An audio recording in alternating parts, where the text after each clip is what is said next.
Hey there, I'm Lance. I'm Sam. And we are Love to Hate. And today we're taking a look at Megacity Oceania by Hub Games. Megacity Oceania is a dexterity game unlike any other that you've probably played. You know, most of the time when we are playing dexterity games or playing blocks as children, we envision making a city or a tower of some sorts. In this game, that's exactly what you're doing, and it looks like a city, kind of abstracted, but it still does look like a city. And it's not just one towering building, it's several in this one. And you are trying to make them as high and just complicated as you can, matching different scoring objectives on the cards that you pick, the construction plans. And so in this one, you're going to be stacking objects, trying to place them strategically in the city to maximize your points. Let's take a look at it down below. We'll come back and share thoughts on this one from a gamer and non-gamer's perspective. All right, here's Megacity Oceania on the table. Let me explain to you all how this dexterity contract fulfillment game is going to work. In this, you are going to be getting different tiles that you're going to be building your buildings on, meeting the certain requirements on the contracts, hoping to get the most prestige points by the end of the game to be the winner. In more detail, you are going to be taking 2 standard actions on your turn. Those actions are that you can take one of the building contract cards that are going to be out here on the table at the beginning of the game. And there'll be a number of these shuffled and dealt out from the deck here on the left. And you'll make sure to have at least 2 of every color in the game at the start of the game, but they're always going to be different. You're not quite sure how many in each color there will be or what the different requirements are going to be on them.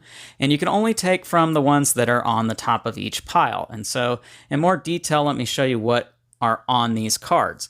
And so cards are going to typically have a height requirement. And so this particular card, in order to claim this, your building needs to be 50 millimeters tall or higher. And so that's going to be measured using one of these rulers here. And you can see that there are numbers here telling you just how tall that is. So if I had that contract, my building would need to be at least this tall or taller.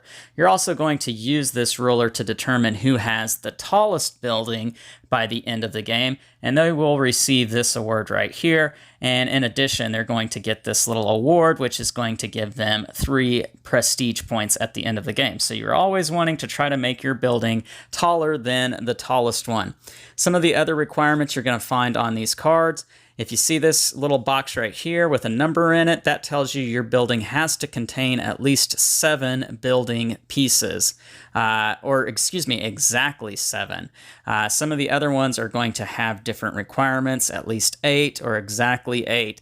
And these are going to be the different pieces that you're going to be using in the game. And they come in different shapes and sizes. They also come in different materials. And so this is going to be your steel, this is going to be concrete, and the clear translucent pieces, those are going to be glass. And so certain requirements are going to have you use specific types of material, such as this one here says you cannot use glass on this particular building. And so that's how these are going to work. Again, one of your actions is to take a contract card. Another type of action would be to take a platform. And on these platforms, you're going to see that they have a different color. And so that color corresponds to the different color of contract you're trying to fulfill. I can only fulfill red contracts on a red tile. The color of the vent here, this little hexagon, shows me what is on the back side of this color, because another action that I could do is to rezone a platform or to flip over a platform to use the other side. Now, when you're building your buildings and you have building pieces here, and that is another action that you might take in the game, is to take building pieces from the bag of building pieces. And there are a ton of pieces in this bag to choose from.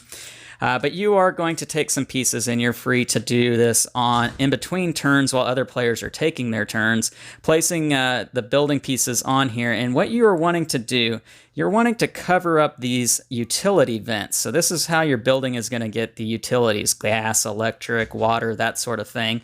And you want to cover these up, but you do not want to cover up the vent. So you want to go around the vent, and the vents are going to be in different spots on the tiles, as you can see here. Your pieces also cannot hang off the edge of your tile. So there is a little bit of having to place these on here carefully to cover up the utility ports, but not covering up the vents. Now, some contract cards are going to have you cover up the vents, so just keep that in mind that sometimes the rules change.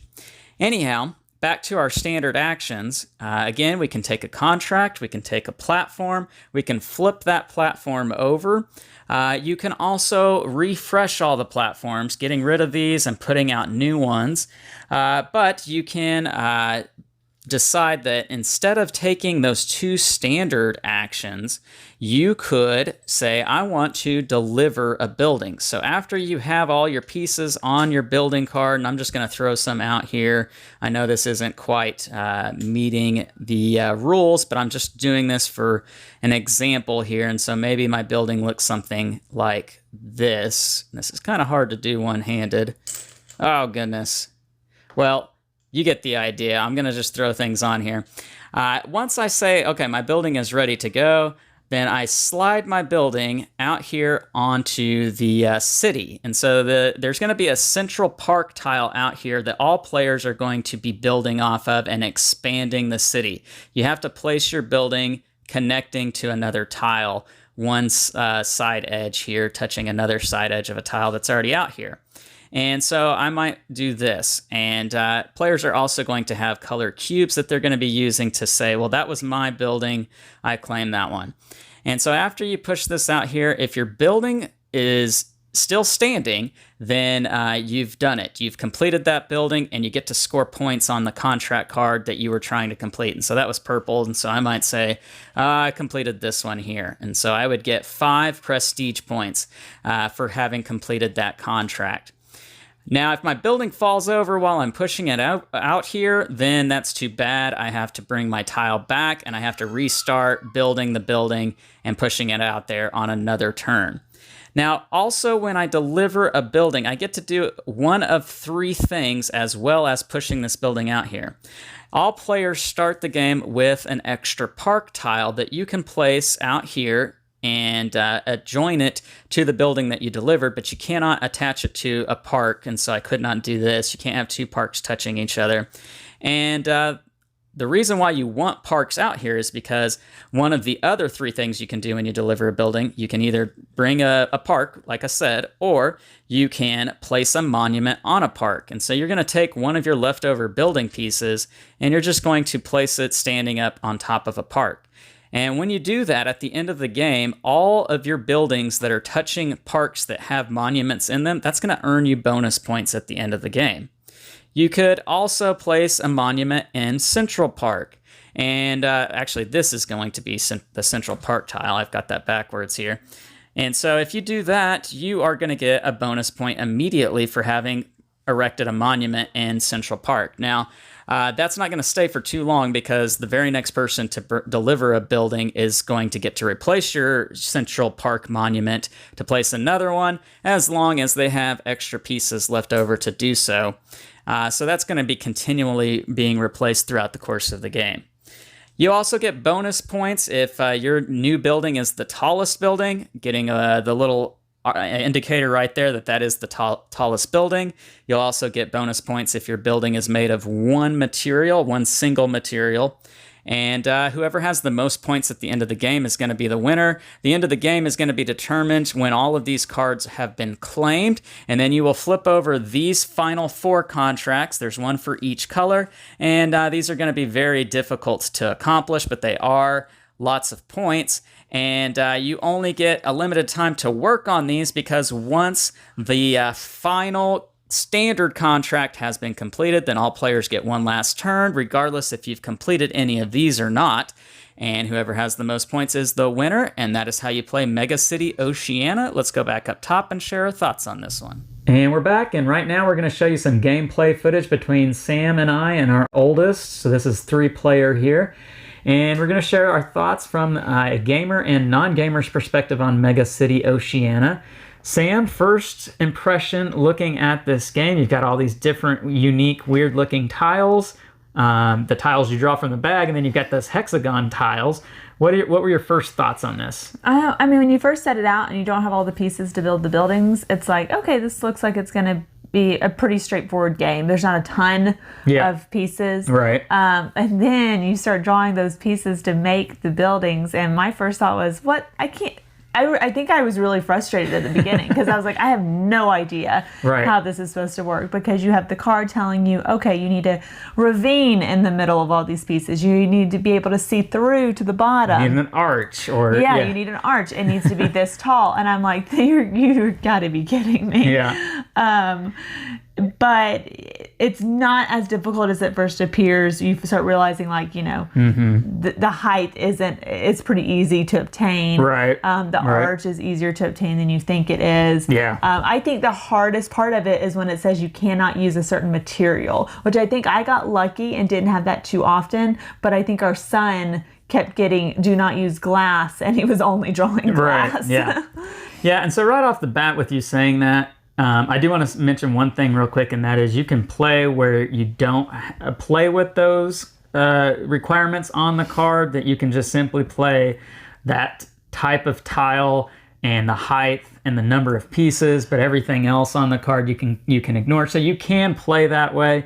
It's not as complicated or interesting, probably, quite honestly. But we like but it might work better, especially if you're playing with kids, and if you're playing with someone who doesn't really have a whole lot of dexterity, that struggles, or maybe they just have shaky hands. You can play without those requirements, and you can still have an enjoyable experience, I think. We did allow for our son, if his toppled over, he would keep playing. Yeah. If ours did, then we would take the Yeah. And so with kids, especially, the box says ages 8 and up. I think when you're playing with kids, you definitely want to, have that factor of some grace in their mistakes. If their buildings fall down, or if things aren't exactly the way it needs to be, then just kind of let it slide. Yeah. But with the way the game is, Sam, you mentioned it's frustrating, and I agree with that, especially as a gamer, because I want to do perfect at what I'm doing in this game, and that's the case with every game. I play to win the game, as the famous football quote goes. You play to win the game, and so with that, you're playing as best as you can. And with this game, it's like you kind of just have to adapt and get something out there. It doesn't need to look perfect. I hate to say this, but you're just like, screw it. Well, that's exactly the case a lot of times, because you build something and it falls apart. You build something and it falls apart. And then by the third, fourth time you've built it, you're just kind of like, I got to get it out there. I don't care what it looks like. In my mind, it says build a building. I want it to look like a building. And I think you have to throw that to the wayside and just say, I just need to get this material to stay together. It doesn't matter if it looks pretty. Yeah. There's no points for pretty. But it really is, even with some of the crappy buildings we built, when you see it all together, because you're pushing all of them together into one city. And it is pretty cool looking. Yeah, it is. When you get the final product, it looks really cool. Getting to that point it's a work in progress by every meaning of that phrase. Yeah. And building those buildings can be frustrating, like Sam said. And if you're somebody who has maybe a short ability to a short frustration tolerance, that's the word I'm looking for, you might have a bad experience with this game. If you're somebody who's like, I can't stand my building falling apart, which that was kind of me in the game. I was really frustrated with my buildings just completely. I would get it out there and it would fall apart right before I got to it. And I was actually better at building the buildings than I thought I would. This is not my cup of tea typically, but it was easier for me than I thought it was going to be. So with all that being said, I think what I would say with this game is, when it works and you get the right group of people playing it, it's going to be a really unique, fresh, cool experience. One that you're going to walk away from saying, man, that was really cool. And especially, I could imagine, maybe as a non-gamer, you might walk away from this thinking, I had no idea the world of board gaming had something like this to offer. Yeah. But if it doesn't go that way, I could easily see it being at the other end of the spectrum, where you're kind of saying, I was so mad at playing this game. Yeah. I don't know that I want to come back to it, kind of thing. Yeah. I mean, what do you think, Sam? Yeah, I completely agree. It is a very unique game, and the building in that way and the height requirement is not anything that I've seen before, and I really enjoyed it. But I don't know if it's the right game for everybody. Yeah. As far as non-gamers are concerned, I don't really think that we're talking about it's not the right game. It's more of a personality thing, not a gamer versus non-gamer thing. Right. I think it really works well with gamers and non-gamers because it's not an overly complex game. It's just, do you have the right personality to play it? Yeah, exactly. And I think the thing about it is there are people out there who just don't like dexterity games. Yeah. And generally, I'm not too keen when it comes to dexterity games. I will play them, but I get it when somebody says, I just don't like dexterity. Yeah. And if that's you might not like Megacity Oceania, just because to its core, that's what it is. Yeah. It is a dexterity game in all sense of the word. But is it an overall unique, fresh, really cool experience? Yeah, I think it is. I think it's awesome. So let's get into pros and cons with this one. Sam, what are the things you really enjoyed about this game? I really enjoyed, I liked the building part of it. I think it has its frustration. I think all of this can be pros and cons. Again, it's just going to depend on what kind of person you are. It's a unique game. It's something we haven't seen before, but it was easy to understand. You get to build, and when you see them all together, it's really cool. It's frustrating because when you have to push it, they fall over. I think there's just, it's kind of all over the place as far as pros and cons. But overall, it's a pro. The game itself is a pro. Now, I do want to say real quick, I did get to speak to Hub Games representative at Gen Con while I was there. They were selling this game. I spoke a little bit with him about the fact we have a playmat on our table, and I think that's a necessity when you play this game. Oh, yeah. If you're playing on a table that has ridges in it, I would say this game's almost unplayable on that kind of a surface. I didn't think about that because our table does have lines in it. And he assured me that they have a play mat for this game out there now. I'm sure you could probably get it on their website or some of the other third-party sellers. I would say if you don't have a play mat, or if you have a table that's just smooth, unless you have that, you're gonna need a play mat surface whenever you're playing this kind of game, because you do have to push those tiles. So I just wanted to throw that out there real quick. All right, so scale of 1 to 10, love to hate. What do you give Megacity Oceania, and would you recommend playing it with non-gamers? I would probably give it somewhere about a 6.8. Okay. It's a fun game. It's really unique. It's just, I don't know if you're always going to find the right group of people to play it with. But I don't think that's gamers or non-gamers. It's just other people. But yeah, I think it is a good game to play with non-gamers. Okay. So. All right. Well, there you go. For me, I completely agree with Sam. I am going to give it a higher score, and that's just simply because when it connects, when it hits, it's a really cool, fun experience. And so for me, I'm going to give it a 7.5. Just simply on the basis of when this game is going, it is going, 60 miles an hour, and it's great. And so because of that, I'll give it a little bit of a higher score, so 7.5. All right, well, that's Megacity Oceania from Hub Games. Go check it out. Make sure to like and subscribe and push that bell button so you get notifications of all our new content. I'm Lance. I'm Sam. And we are Love to Hate, where we try to bridge the gap between gamers and non-gamers. We'll catch you next time.